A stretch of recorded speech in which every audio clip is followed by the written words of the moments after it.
제가 중학교 시절 다니던 학원 선생님의 체험담입니다. 선생님은 유명해지기 전에 밴드 멤버였다고 했었는데 그날은 멤버인 친구에게 베이스를 주기로 해서 자가용을 타고 가고 있었습니다. 일을 마치고 보니 심야 12시를 이미 넘긴 시각이었는데 꽤 시골이라 길을 잘 알 수 없었고 주변에 지나가는 사람은커녕 자동차도 지나다니지 않았습니다. 드문드문 민가가 보였지만 가로등도 없는 시골길이 이어졌고 그러다 어떤 교차로에서 전화박스를 발견해서 그 전화로 친구에게 길을 확인하기로 하고 가까이 갔습니다.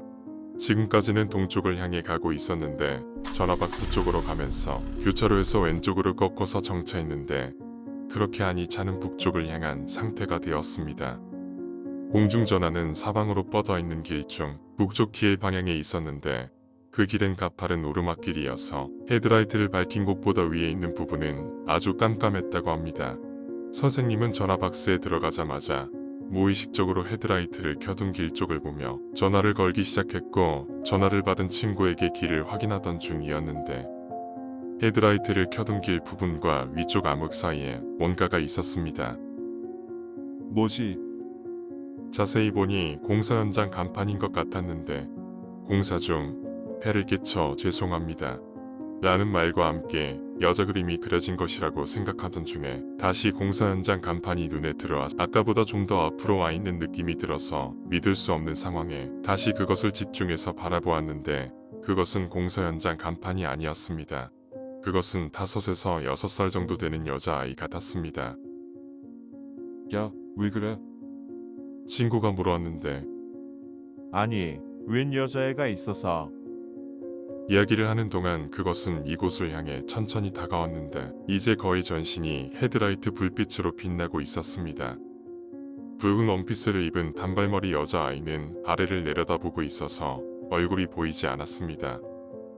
야, 거기 민가가 있을 리 없는데 그보다 지금 새벽 1시라고. 이상하지 않아? 라며 친구는 말을 건네왔는데 그 순간 갑자기 뭐라 말할 수 없는 공포감이 덮쳐왔습니다.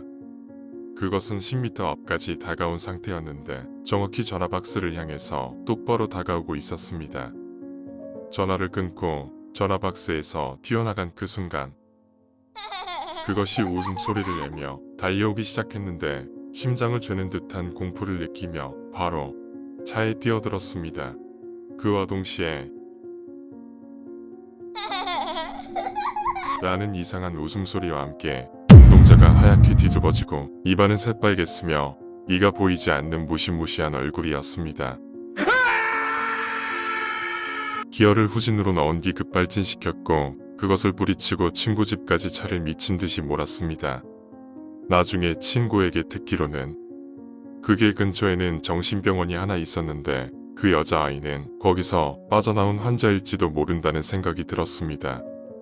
그리고 또 하나는 그때는 어두워서 보지 못했지만 교차로 서쪽에 공원이 있었는데 그곳에서 몇 년 전 여자아이 토막살인 사건이 있었다고 합니다. 범인은 아직도 잡히지 않았고 근처 도로를 지나가던 성범죄자 등에게 당하지 않았을까 경찰은 추정했는데 요즘 시대와 다르게 예전이라 단서를 잡을 만한 무언가가 없어 현재까지 미제로 남아있는 사건이 있다고 했습니다. 이 일 이후에 선생님은 원래 하던 일을 관두고 학원 관련 강사 일을 시작하셨다고 합니다.